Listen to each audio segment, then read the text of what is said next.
Treatment लाए हैं chef गुलजार, जो कि हैं टीवी के, आप कह सकते हैं सबसे मशहूर celebrity chef. Thank you so much, आप हमारे पास आए Bake parlour the pasta expert की तरफ से। और special thank you to Karachi Memon community association, जिसमें हर रोज़ 10,000 के करीब औरतें आती हैं, वो जॉब्स प्रोवाइड करती हैं, स्किल्स प्रोवाइड करती हैं औरतों के लिए। तो thank you Karachi women's foundation for hosting us Bake parlour the pasta experts, and thank you chef Gulzar.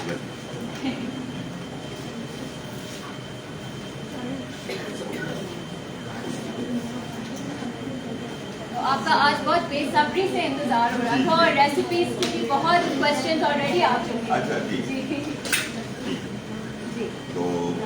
तो अच्छा, आज शेफ गुलजार आए हैं, आप अपनी रेसिपीज के बारे में कुछ आप हमें बताना चाहेंगे? इसलिए कि अब हम बकरीद की तरफ जा रहे हैं और बकरीद बहुत करीब है, तो हमने सोचा कि कुछ ऐसी रेसिपीज बनाएं जिससे लोगों को फ़ायदा हो और वो फिर अपने घर पर चीज़ें तैयार कर सकें। और सबसे पहले तो बेक पार्लर का शुक्रिया और मेमन फाउंडेशन वालों का शुक्रिया, इतना वार्म वेलकम करने का, और सबसे मिलकर बड़ी खुशी हुई। और इंशाल्लाह आज एक अच्छा सा सेशन हम रखेंगे और जिसमें कुछ मालूमाती बातें भी होंगी, इसलिए कि ये मौका बार बार नहीं मिलता और मैं चाहूँगा कि इस मौके को यादगार बनाएं। और जो भी सवालात आपके जहन में हैं, मुझसे रिलेटेड कुछ पूछना चाहते हैं या कुकिंग से रिलेटेड कुछ पूछना चाहते हैं तो ज़रूर पूछें। और सफिया हमारी साथ होती हैं, उन्होंने भी बड़ा अच्छा वो किया। तो आज मैं और मेरे साथ मेरी असिस्टेंट हैं अफजा, जो मेरे साथ होंगी और आज मेरी हेल्प भी करवाएंगी। ठीक है, तो मेरे साथ चैनल पर हम शो करते हैं, तो उसमें मेरी ये प्रेप शेफ भी हैं, साथ में काम करते हैं। तो इस तरह से इंसान सीखता है और इंशाल्लाह सब माशाल्लाह ख़वातीन मेहनत भी कर रही हैं और आगे बढ़ने की कोशिश है। और इन हालात में पहले एक ज़माना था कि सिर्फ मर्द काम करते थे और औरतें घर पे होती थी, लेकिन आजकल का दौर ये है कि दोनों मिल के काम करते हैं, तभी पूरा नहीं पड़ता। तो कोशिश करना चाहिए कि ऑनलाइन बिजनेस इस टाइप की चीज़ें, और मेरी कोशिश होती है कि जहाँ पर भी मैं जाऊँ, जहाँ पर भी मैं इवेंट करता हूँ, वहाँ मैं पूरी कोशिश करता हूँ कि जो भी मेरी मालूमात हैं नाकिस से, जो दुनिया भर में मैं रहा हूँ, वहाँ से जो कुछ सीखा है मैंने, वो आप तक पहुँचाऊँ। और मैंने यही सुना है कि इल्म बांटने से बढ़ता है, कम नहीं होता। ठीक है, तो इंशाल्लाह आज का सेशन भी अच्छा होगा। जी, और आज कुकिंग शुरू करने से पहले अगर कोई सवाल आपके जहन में है तो आप पूछ सकते हैं। ठीक है जी, सबसे पहले हम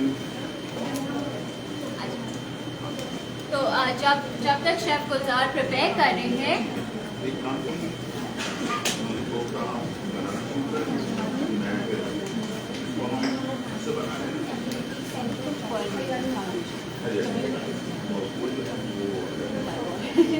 अच्छा, बेक पार्लर की कमाल की बात यह है कि ये हर तरह के आपको पाकिस्तानी और चाइनीज़ और इटालियन रेसिपीज आपको मिल जाती हैं आसानी से। तो आप इसमें थोड़ा सा अपनी तरफ से भी, वो कहते हैं ना, एक मिसाल देते हैं कि लकीर के वकील में होना चाहिए इंसान को, खुद भी कुछ ना कुछ नई चीज़ें जो है ना वो लाजमी करनी चाहिए। पास्ता एक लफ्ज़ है जो इटालियन वर्ड है। पास्ता हम स्पैगेटी को भी पास्ता कहते हैं, जो मैकरोनी है उसको भी पास्ता कहते हैं, और सारी चीज़ों को पास्ता ही कहते हैं। ठीक है जी, तो लेकिन फिर अलग अलग नाम भी हैं लोगों ने, कुछ मैकरोनी नाम भी रखा हुआ है। तो फिर तो अगर मैं पास्ता बोलूँ तो आप उसका मतलब यही समझिएगा कि पास्ता ही है। ठीक है, अच्छा, स्पैगेटी में भी बड़े साइजेज आते हैं। ठीक है, कहीं पर हम 2 मिलीमीटर का वो इस्तेमाल करते हैं, कहीं पर हम जो है से जो हैवी वाला होता है, डिश के हिसाब से जो है ना वो डिशेज हम चेंज कर रहे होते हैं। लेकिन पाकिस्तान में इतना ज़्यादा अभी इटालियन पे काम जो है वो नहीं हो रहा, लेकिन आगे भी इंशाल्लाह होगा और हम इसमें बहुत सारी चीज़ें करेंगे। तो हरियाली मसाला जो पैकेट में होता है, तो ये हमने आज की रेसिपी के अंदर कैसे यूज़ करना है तो इंशाल्लाह वो आप देखेंगे। और ये आप देख सकते हैं हरियाली मसाला स्पैगेटी, ठीक है, इसी में ये पैकेट भी मौजूद होता है, ठीक है। इसको हमने इसमें हमने डाल दिया और ये हरा मसाला स्पैगेटी है Bake parlour the pasta expert ji. और तो इसको हम बड़ा तरीके से इस्तेमाल करेंगे और थोड़ा सा जो है हम इसमें वैसे नमक वगैरह हमने डाला हुआ है, थोड़ा इसमें इस्तेमाल करेंगे, थोड़ा इसकी ग्रेवी के अंदर इस्तेमाल करेंगे, ठीक है। तो दोनों में इस्तेमाल हो जाएगा। तो हमने एक बकरा ईद के वक्त जब आपके पास रेसिपी हो तो उसको कैसे बनाना है। अच्छा, कोफ्ता बनाने के लिए इसके अंदर सबसे इम्पोर्टेंट चीज़ें जो होती हैं बाइंडिंग के लिए, अक्सर लोगों से कोफ्ते जो है वो टूट जाते हैं, ठीक है। चॉपर में जो बिल्कुल ड्राई आपका गोश्त होना चाहिए। इसमें एक लफ्ज़ हम कहते हैं, उसको अंदर अच्छा लफ्ज़ नहीं है, उसको कहते हैं चिचड़े। तो वो आप जो है ना ज़रूर निकाल दें। इतना बड़ा कबाब बनाया वो इतना सा हो गया, इतना बड़ा कबाब बनाया वो इतना सा हो गया। वो चिचड़े जो होते हैं वो खींचते हैं अपनी तरफ ना, उसके अंदर रबड़ टाइप का मसला होता है, उसको ज़रूर निकाल दें, बिल्कुल साफ कर लें। और उसके बाद इसमें प्याज और हरा मसाला वगैरह कुछ डालकर आप चॉपर में जितना अच्छी तरह चलाएंगे उतने ही अच्छे कोफ्ते आपके जो है वो तैयार होंगे, ठीक है।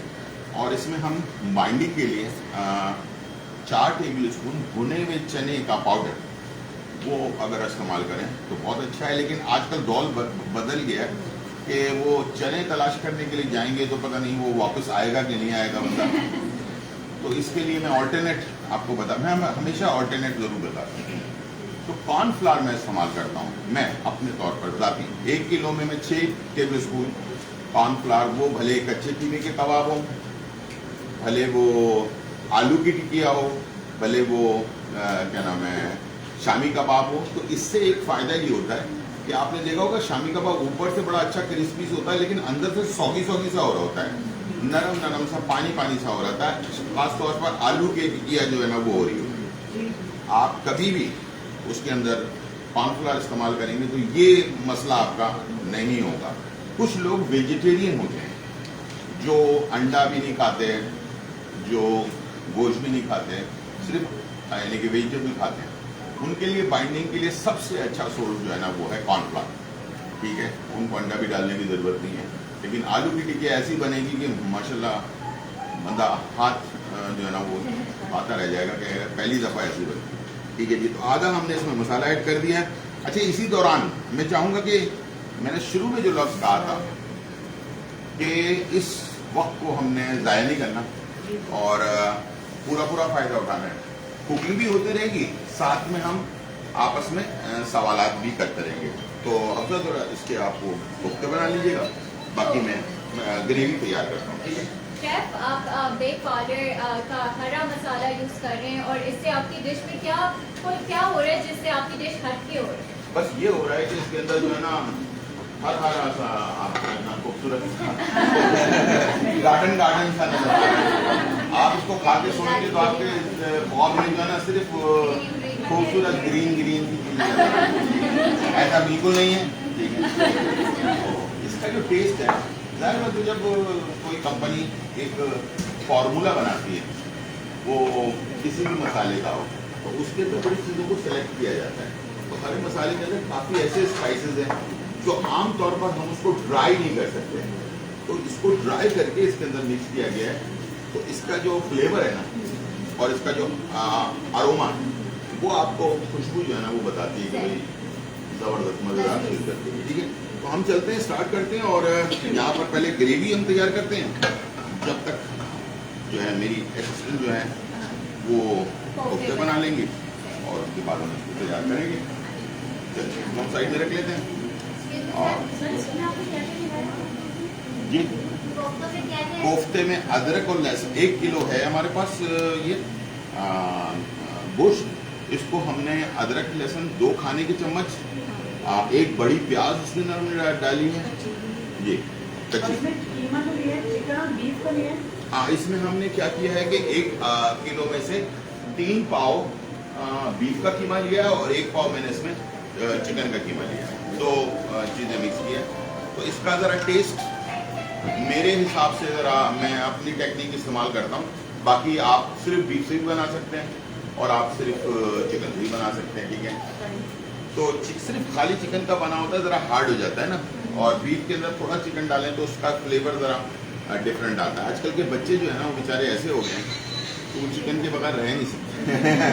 तो मैंने सोचा कि मैं बड़ों का भी और बच्चों का भी सबका ख्याल रखूं ताकि उनके टेस्ट को चेंज करें, ताकि वो हमारे जो रिवायती खाने हैं ना जैसे कि बीफ है, मटन है, उसकी तरफ भी आ जाएं। तो मैंने अपने अभी शो के अंदर बीफ पिज़्ज़ा इस टाइप की चीज़ें बनाना सिखाई हैं, ताकि बीफ स्टेक, ताकि बच्चों को ना किसी तरह से आप राग़िब करें।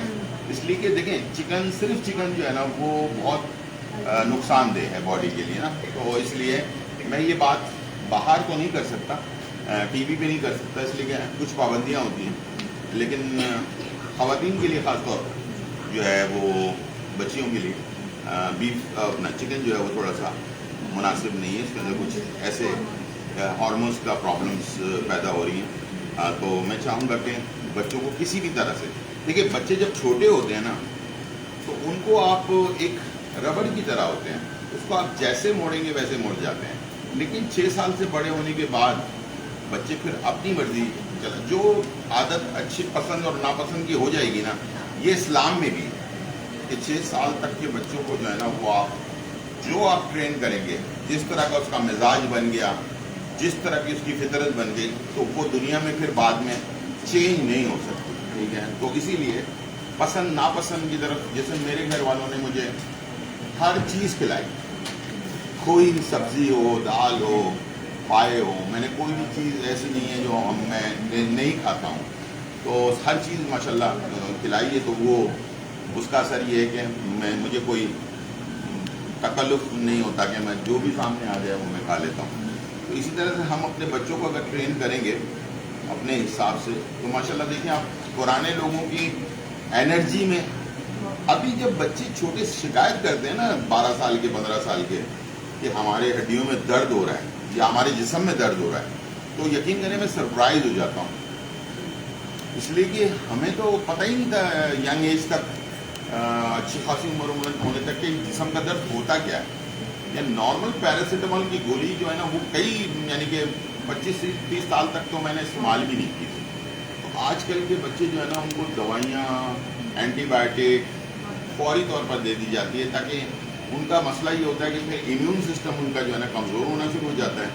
तो हम खुराक से इलाज करने के बजाय दवाइयों से इलाज करना शुरू कर देते हैं। वरना पुराने ज़माने में आपको पता है टोटका होता था, बच्चा गिर गया, मैं खुद मिसाल हूँ, मैं गिर गया तो मेरी नानी जो होती थी वो उन्होंने यूं यूं करके सहलाया, बिस्मिल्लाहिर्रहमानिर्रहीम, फू फू फू फू, सही हो गया।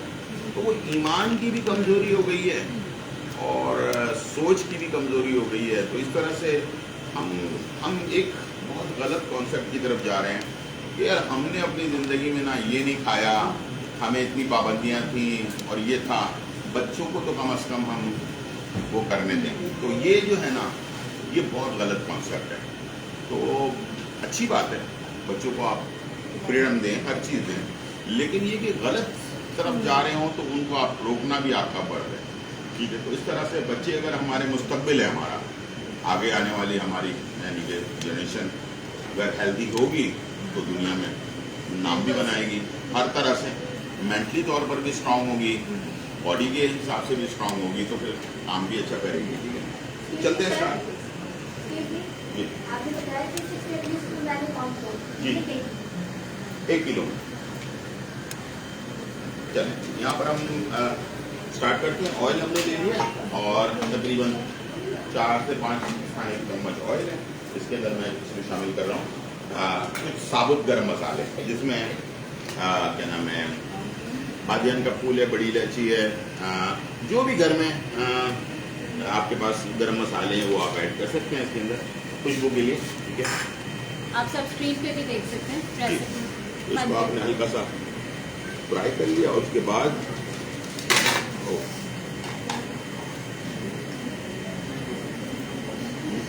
सही होगा।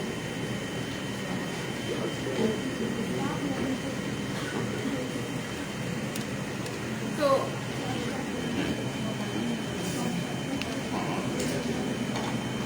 प्याज हम इसमें ऐड करेंगे। चूल्हा इसका कहाँ से ऑन होता है? ठीक है, इसको बंद करें। थोड़ा प्याज तो जब तक ये चल रहा है आप, हाँ, प्याज आ गई और दोबारा से स्टार्ट कर दीजिएगा। ठीक है, ये चॉप हमने प्याज ली एक बड़ी। ठीक है, अच्छा, ये बिल्कुल वैसे अपना कोरमे की तरह फ्राई नहीं होगी। ठीक है, ये सॉफ्ट होगी।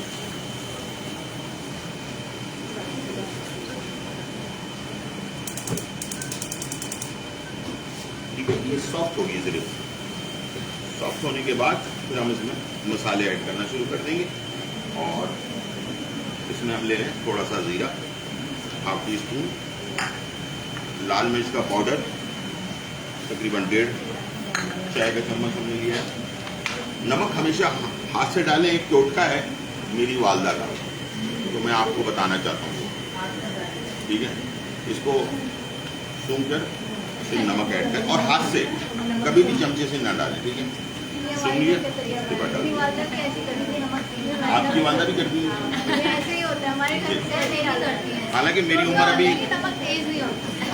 मेरी हालांकि अभी उम्र कुछ भी नहीं है, 18-19 साल के करीब होगी, लेकिन ये कि देखिए आप पुराने टोटके मुझे याद हैं अच्छी तरह से। तो शेफ गुलजार, आपने किससे सीखा बचपन में? बचपन में वालदा से। हालांकि इसमें मैंने गरम मसाला डाल दिया, 1 चाय का चम्मच जीरा पाउडर, 1 चाय का चम्मच हल्दी हम इसमें इस्तेमाल करेंगे, हाफ टी स्पून के करीब, और ये जो है धनिया पाउडर चाय का चम्मच ये हमने ऐड कर दिया सारा। और इसके बाद अच्छा, इसको बहुत ज़्यादा नहीं पकाना। दही, ये दही आ गया। अच्छा, 2 तरीके हैं कोफ्ता बनाने के लिए। एक तो ये तरीका होता है कि कोफ्तों को बहुत सारे लोग फ्राई करके बनाते हैं। ठीक है, मैं उसके ज़रा मुखालिफ हूँ। मेरी वालदा जो बनाती थी मैं वैसे ही बनाता हूँ।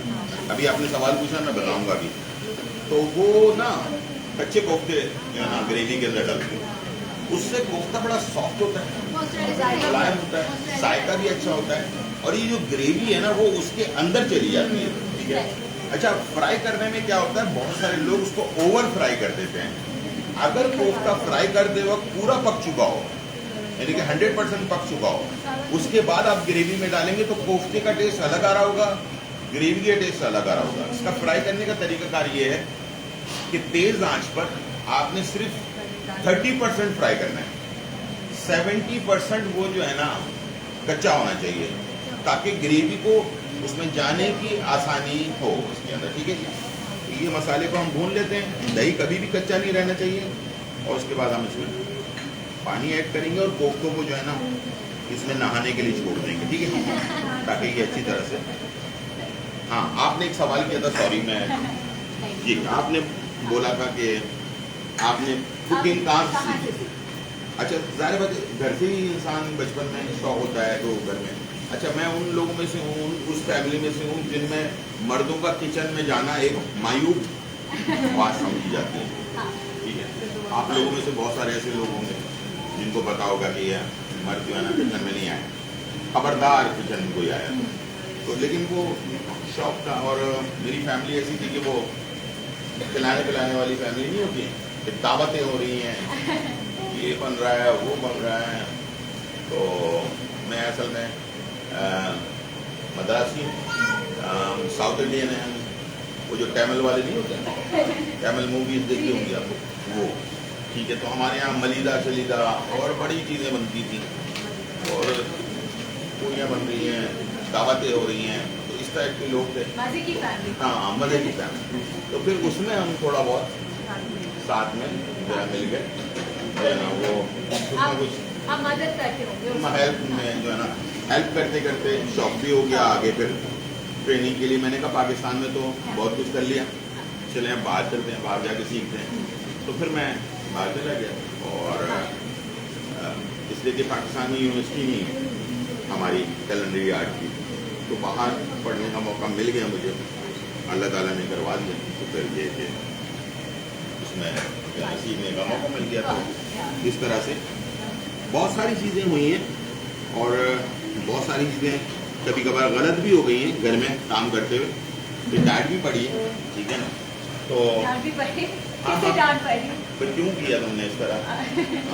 तुमने यानी कि कोई चीज़ रखी हुई है, घर वाले उसको फ्राई कर रहे हैं या बना रहे हैं, मैंने भी जाके अपनी जो है ना वो आपको शौक था? तिगड़मबाजी लगाई उसके अंदर कि भाई ये भी कर लेता हूँ, इसको ऐसे कर लेता हूँ, तो उसकी वजह से बड़ा डांट भी पड़ जाती थी।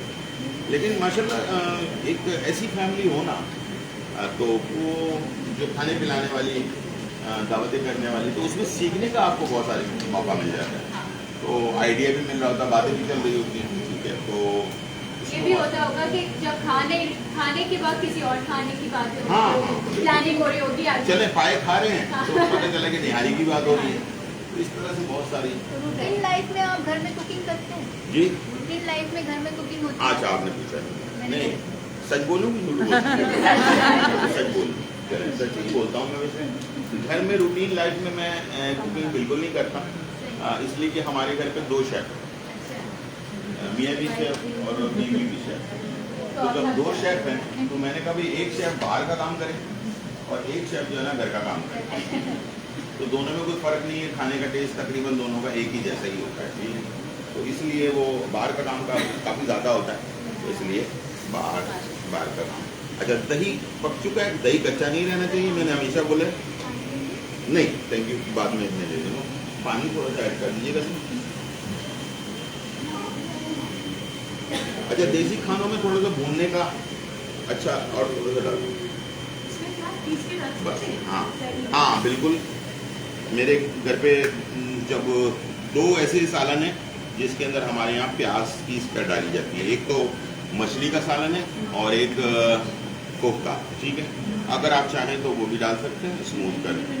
इंडियन स्टाइल जो होता है उसके अंदर साबुत गरम मसाले नहीं डाले जाते हैं, उसके अंदर सारे पिसे हुए मसाले होते हैं, प्याज भी पिसी हुई होती है और बिल्कुल स्मूथ जिसको ग्रेवी, और आखिर में उसमें थोड़ा सा जो है ना वो क्रीम जो है ना वो लास्ट में डाला जाता है। इंडियन स्टाइल में पाकिस्तानी स्टाइल में थोड़ा सा फर्क है, बाकी ये तो बहुत जरूरी इसलिए भी होता है कि मछली भापे बनती है और दूसरे के वो खुद अपना पानी छोड़ती है। हाँ, कुछ लोग जैसे कोफ्ता है ना, हाँ, कोफ्ते में भी कुछ लोग कोफ्ते को फ्राई करके डालते हैं, डालते हैं। मछली को भी ऐसे ही है। हाँ, मछली लेकिन को लेकिन हल्का सा हमारे यहाँ जो है मेरी वालदा जो है ना वो मछली को फ्राई करके नहीं डालती, वो डायरेक्टली उसमें डालती है। उसमें ये होता है ऐसा कि पानी उसका निकल जाता है कि हमें एक्स्ट्रा पानी जब प्याज हम भून के डालते हैं ना उसको बिछा दें हल्के आंच पे, अब आपको पता है, वैसे एक सीक्रेट बता रहा हूँ, ये मछली को असल में फ्राई करके डालने का वो कहाँ से शुरू हुआ। मछली जब बासी हो ना, ताज़ी ना हो मछली, तो फिर लोग क्या करते थे एक ज़माने में, इसको थोड़ा सा फ्राई, और फ्राई करने का तरीकाकार क्या है, सिर्फ नमक और हल्दी लगाकर फ्राई किया जाता है, और उसके अंदर कोई मसाले वसाले, बहुत सारे मैंने लोग देखे हैं कि लाल मिर्च भी डाल रहे हैं उसमें, ये भी डाल रहे हैं, वो भी डाल रहे हैं, सब सारे मसाले डाल दिए उसके अंदर, तो वो नहीं है। बेसिकली हल्दी कुदरती तौर पर हल्दी के अंदर अल्लाह ताला ने एंटीबायोटिक उसके अंदर रखा है, एंटीसेप्टिक है वो, और बहुत सारे यानी कि चीज़ों में वो काम आती है।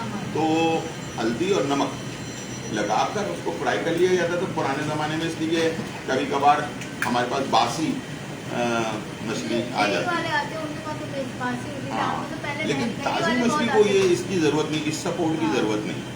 ताज़ी मछली तो कुदरती जो है ना वो ऐसी होती है कि उसको आप अगर अच्छी ताज़ी मछली है तो आप फ्राई बनाएं, सालन तो बहुत ही अच्छा होता है। लेकिन ताज़ा मछली की सबसे अहम पहचान ये होती है कि वो आप उसके पास खड़े भी हो ना कभी वो महक नहीं आएगी इसकी, बिल्कुल नहीं आएगी। आप 100% में आएगी, गारंटेड। ना झींगों से कभी महक आएगी, ना मछली से महक आएगी। सबसे अहम चीज़ यही होती है। अच्छा, अब हम इसमें ऐड करने लगे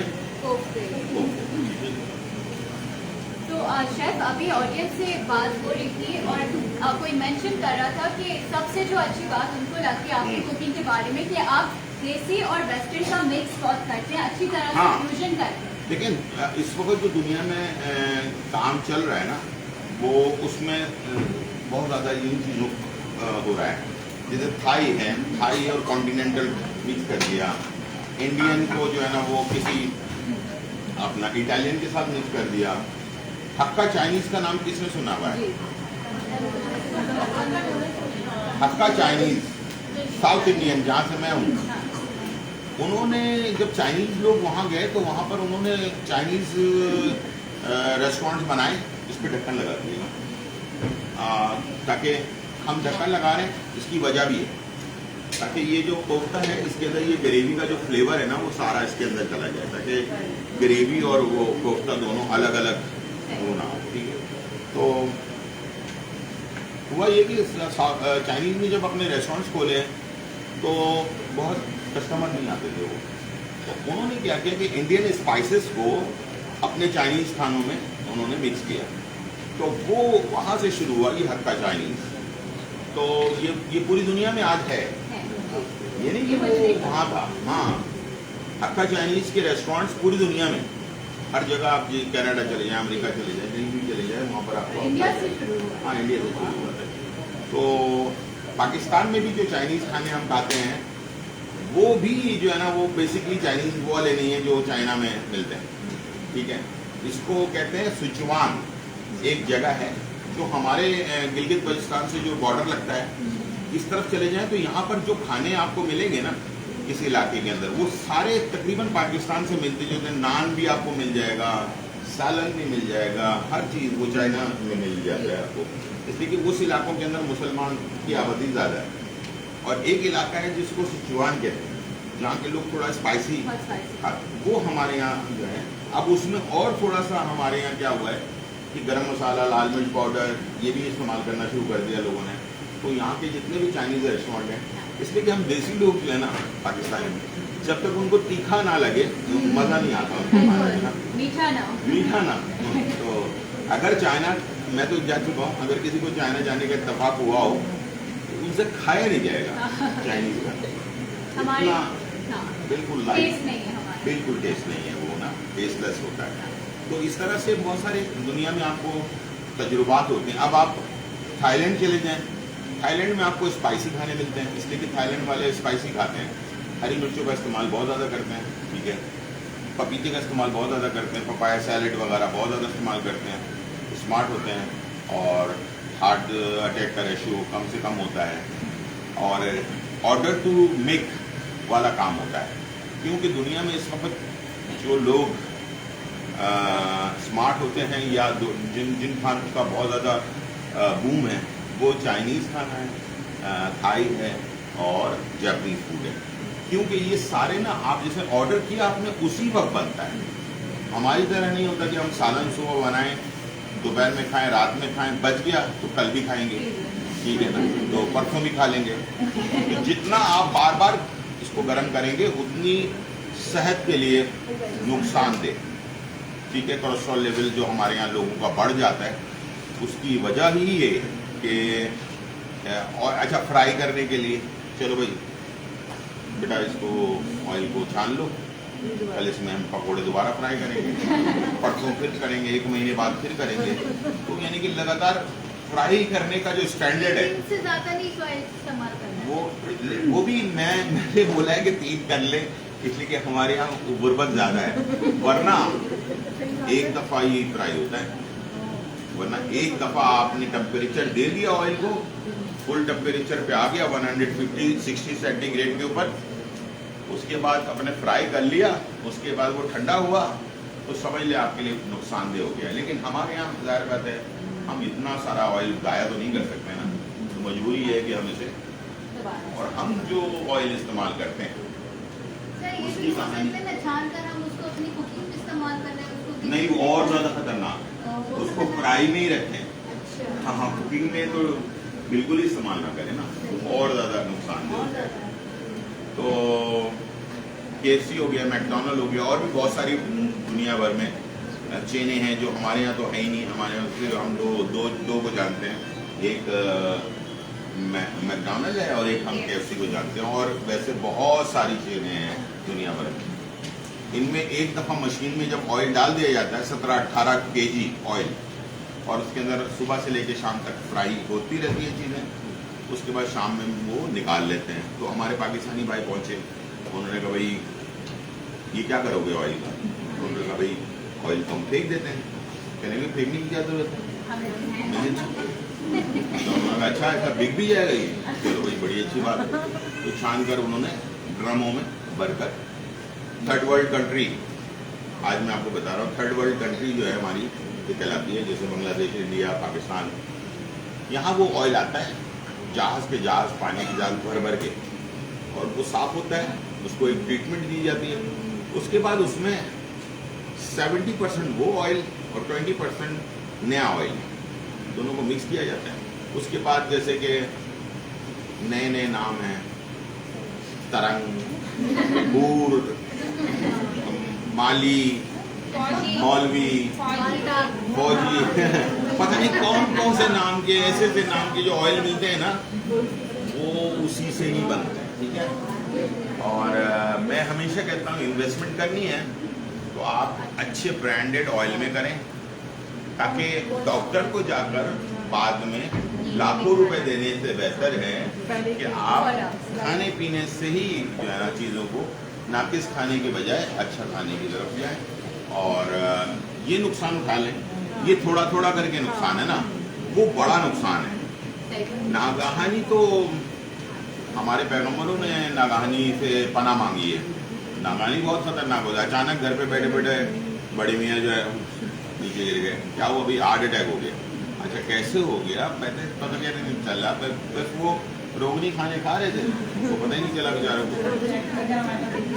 मर तो वैसे ही बेचारा होता है। तो सुबह जाता है जॉब पर, बाहर ठेले से खड़े होकर बिरयानी खा लेता है। वो पता नहीं बकरे की चर्बियाँ और मुर्गी की आंतों से निकला हुआ जो ऑयल होता है ना, उससे बनी हुई हो। जो जाहिर बात है, कोई भी बजट में आप घर पे बना रहे हैं बिरयानी, आपकी 500 रुपए की पड़ रही है, बाहर वाला 100 में कैसे बना सकता है? आप कैलकुलेट करके देख लें, हिसाब कर लें, तो कुछ ना कुछ तो कहीं ना कहीं डंडी मार रहा होगा ना वो, तो भाई वो तो फिर नुकसान तो करेगा ना। तो जैसे कि आपने फूड फ्यूजन के बारे में बताया, पूरी दुनिया के खाने और पाकिस्तानी इंडियन खाने के, वैसे ही वेक पार्लर ने इतने फूड फ्यूजन पास्ता लॉन्च किए हैं, अचारी मैकरोनी। सबसे अच्छा इन्होंने ये किया कि इटालियन और पाकिस्तानी को एक जगह पे मिक्स कर, इसके बारे में वही बात है कि जो मैं आज जिक्र कर रहा था, जैसे हक्का चाइनीज के बारे में, कि हमारा टेस्ट डेवलप हुआ है, हम थोड़ा साइड चीज़ें खाते हैं, तो वो 2 in 1 वाली जो रेसिपीज़ हैं, 26 से ज़्यादा रेसिपीज़ हैं, तो वो फिर हमें जो है ना मुख्तलिफ टेस्ट हमें मिल रहा होता है। बच्चे भी शौक से खा लेते हैं, बच्चे के पीछे पीछे खाना लेके दौड़ने की ज़रूरत नहीं पड़ती। और इसके अलावा बेहतरीन आपको टेस्ट ऑटोमेटिक इटालियन जो मशीनें हैं उस पर तैयार किया जाता है। और अब तो बहुत सारे और रेसिपीज उसमें ऐड हो रही हैं माशाल्लाह, और आगे भी इंशाल्लाह जो है ना वो होती रहेंगी। तो आपको बेहतरीन चीज़ें जो है ना वो मिलेंगी। यहाँ पर हमारे पास एक मेरी वालदा की टेक्निक है जो अक्सर फिश बनाते वक्त और कोफ्ता बनाते वक्त वो करती है। वही कर देंगे कि साथ में ऐसे करके आपने रखना है कपड़ा और एक और दीजिए। और वो क्या करती थी कि इसको दोनों को कपड़ा लिया और इसको ना ऐसे ऐसे करके, हाँ, तो फिश के लिए और कोफ्ते के लिए। अच्छा यार, मुझे ये आज पहली दफ़ा पता चला। शुक्रिया आपका, आपने बता दिया। तो मैं समझता था वो वैसे ही खेल रही हैं। अच्छा बता यही करते हैं। अच्छा आप लोगों ने हमें सिर्फ यही बताया था कि चमचा नहीं लगाना, नहीं लगाना, नाजुक चीजें होती ठीक है, बिल्कुल सही बात है। इसका ढक्कन लगा दिए, बस ये थोड़ी देर में हमारा तैयार होगा। इसको आप सर्व करेंगे। अब एक टेक्निक आपको बता देता हूँ। अगर चाहें तो नीचे स्पैगेटी डाल दें बेस में, वो जो हमारे पास पायरेक्स की डिश है, और उसके ऊपर ये कोफ्ता और ग्रेवी डाल दें, तो ग्रेवी जो है ना वो सारा उसमें चली जाएगी अपना पास्ता में ना। तो ये आप पास्ता कोफ्ता ग्रेवी के नाम से एक नई डिश बनाकर थोड़ा सा चीज़ डाल दें ऊपर से, बच्चों को थोड़ा आपने राहत करने के लिए। तो इस तरह से कुछ ना कुछ नई नई चीज़ें जो है वो करते रहें। ज़रूरी नहीं कि वही चीज़ें बनाएं, इसलिए कि बकरीद के टाइम पे गोश्त काफ़ी सारा महीने 2 साल का गोश्त फ्रीजर में होगा। हाँ, अच्छा, बच्चों के लिहाज से आपने देखा होगा कि आजकल बच्चे बहुत खाने में तंग करते हैं, स्पेशली यंग बच्चे, आपने भी बताया। तो उसके लिए आप लोग क्या सजेस्ट करते हैं? आप कुछ डिफरेंट बनाते हैं बच्चों के लिए? आप में से कोई? मैं अकेले बोले जा रहा हूँ, आप लोग बोलिए। मैंने वो हाँ जी, मैं डिपेंड करती हूँ, जैसे आपने मैक्रोनी या पास्ता का बताया, बेक पालक की मैक्रोनी। बना देती हूँ, न्यू पोटैटो डाल के ड्रम स्टिक टाइप की बना के दे देती हूँ। अच्छा, मैकरोनी की ड्रम स्टिक। और रोल बना देती हूँ, तो समोसे बना देती हूँ, इससे वेरिएशन भी हो जाती है। और वो शौक से खा लेते हैं, और इन चीज़ों में सब कुछ और बन जाता है। ज़रूरी नहीं है कि हम चिकन का ही इस्तेमाल करें, जैसे सर ने अभी कहा सिर्फ वेजिटेबल और नमक और काली मिर्च आप डालें तो उससे स्पाइस बहुत अच्छी आ सही जाएगी। बात। और बच्चे अमूमन, मेरे बच्चे तो वेजिटेबल वैसे नहीं खाते, लेकिन चाइनीज में ट्राई करते हैं। Right, thank you, thank you. आपके लिए एक गिफ्ट। अच्छा गिफ्ट की है। अच्छा, मैं अगर मुझे पता होता तो मैं सवाल सर आपको भी मिलेगा। अच्छा, एक चीज़ शेयर करने जा रहा हूँ आपके साथ। जापान में मैंने तकरीबन 12 साल काम किया, वहीं से मैंने डिग्री भी ली और वहाँ काम भी किया। तो मैंने जापानीज लोगों को देखा कि वो क्या करते हैं बच्चों को खाने की तरफ राग़िब करने के लिए। वो डेकोरेट करते हैं खाने को। खाना वही होता है, लेकिन मिकी माउस की शिमला मिर्च काट लिया, मिकी माउस की शक्ल बना दी, हाँ कुछ कर दिया, कुछ नई चीज़ कर दी। तो बच्चों को जो है ना वो ज़बरदस्ती नहीं की जा सकती। बच्चे ज़िद्दी होते हैं, ज़ाहिर बात है उनको थोड़ी पता होता है कि मैनर्स क्या चीज़ होती है और ऐसे करने से ऐसे हो जाएगा।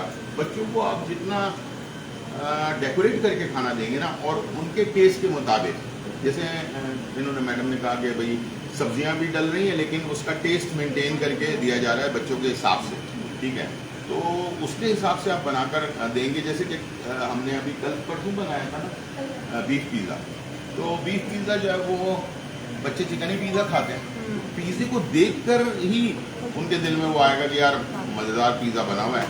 ऊपर से आपको बीफ नज़र नहीं आ रहा, बीफ तो अंदर है, ऊपर तो चीज़ है। हाँ, तो इस तरह से जो है ना बच्चों को आप मुख्तलिफ किस्म की चीज़ें जो है ना रिवायती खाने से हटकर भी आप, जैसे फ्यूजन की बात हुई आज, तो बहुत सारे ऐसे खाने हैं, बहुत सारी ऐसी डिशेज हैं जो अगर हम थोड़ी सी स्टडी करें तो हमें आपको मुख्तलिफ दुनिया भर में।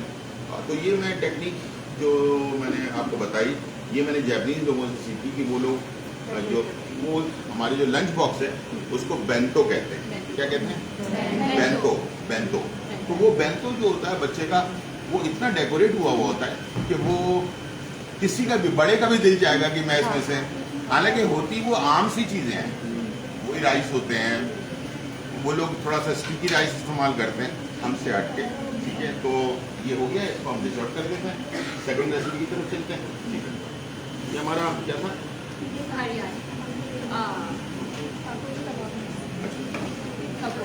कस्तूरी कबाब। हाँ, कपूरी।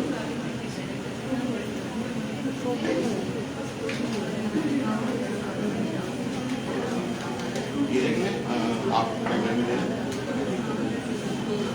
अच्छा, तो नेक्स्ट शेफ बनाएंगे हमारे लिए कोकोरो कबाब पास्ता।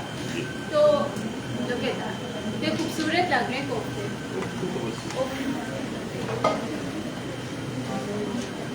वैसे तो मेरे से खूबसूरत तो कोई चीज़ नहीं है। चले आज मैं शेफ, बहुत सारे लोग पूछ रहे थे कि कोकोरो नाम कहाँ से आया पास्ता? असल में ये एक मुल्क था, उसका नाम था टम्बकटू। वहाँ मैं गया सफर में, तो गाड़ी ख़राब हो गई रास्ते में, तो फिर मुझे उन्होंने कहा कि बैलगाड़ी में आपको जाना पड़ेगा और कोई वो नहीं है। तो मैं बैलगाड़ी में जा रहा था, तो रास्ते में गाँव गया, तो जहाँ पर उसका नाम, गांव का नाम है ककोड़ा। अच्छा। तो वहाँ पर लोग जो थे ना, तो सिर्फ वो लोग डांस करते थे, हर बात पे डांस करते, खाना खाने से पहले डांस, खाने के बाद डांस और सोने से पहले डांस। तो वो ककोड़ो डांस था वो। हाँ, तो वो ककोड़ो डांस ऐसे ऐसे करके किया जाता है।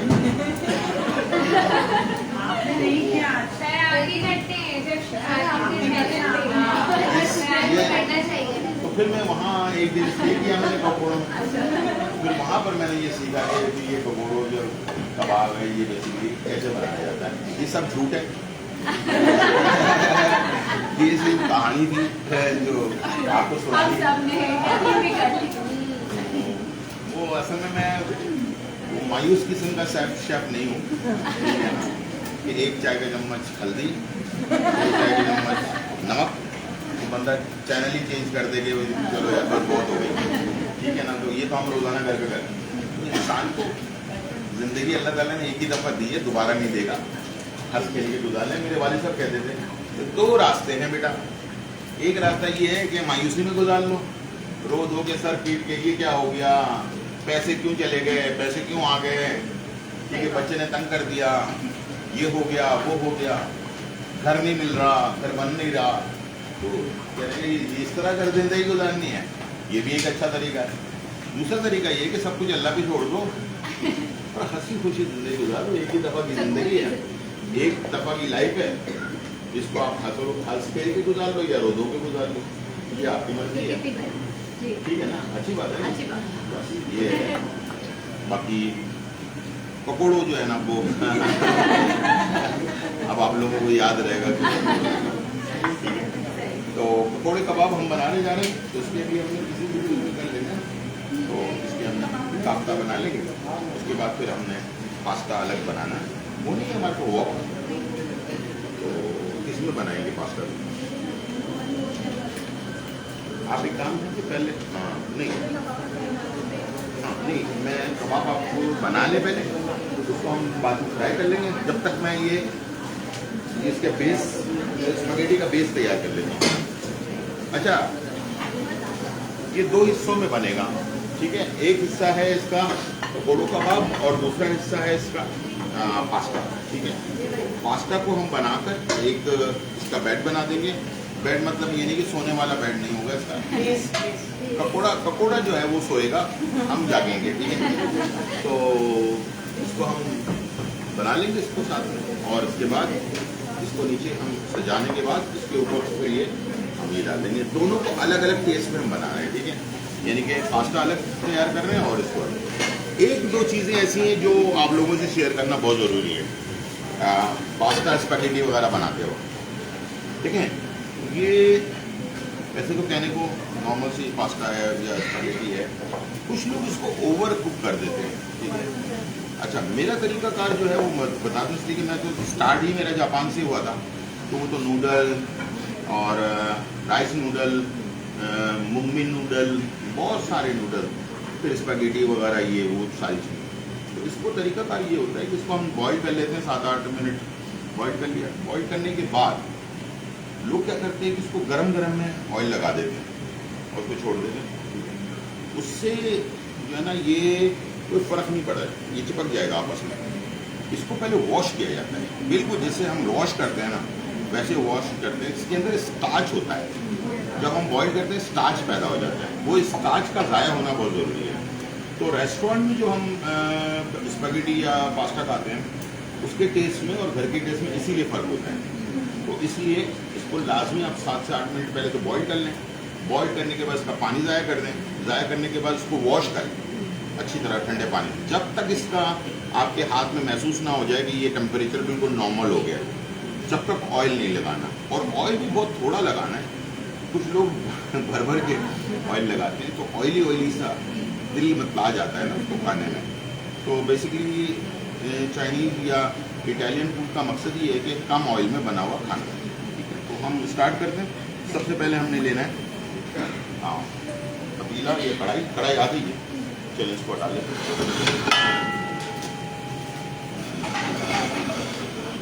इसके अलावा हम बहुत शुक्रगुजार हैं world Memon foundation community centre trust का, जिन्होंने हमें आज बुलाया, हमें फैसिलिटेट किया, हमें कुकिंग क्लास कराए। आप इनकी ब्यूटिशियन क्लासेस भी कर सकते हैं, आप इनके साथ बहुत सारे इनके कोर्सेज हैं, फैशन कोर्सेज।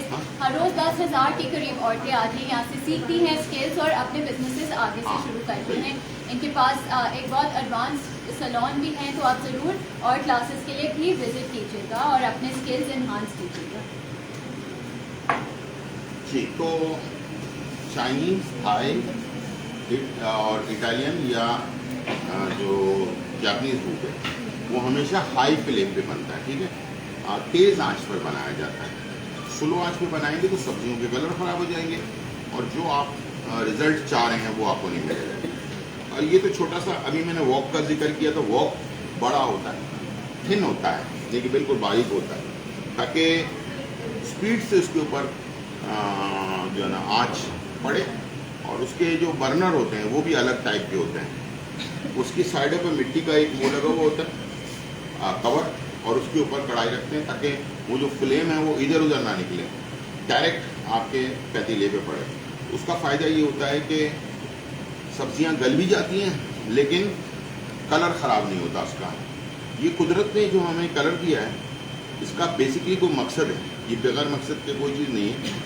और ये जो कलर थेरेपी होती है, एक नाम सुना होगा शायद आप लोगों ने, इंसान के जिस्म में कलर का बड़ा असर होता है।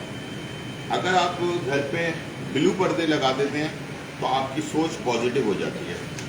अगर आप घर पे ग्रीन पर्दे लगा लेते हैं तो आपको रिलैक्स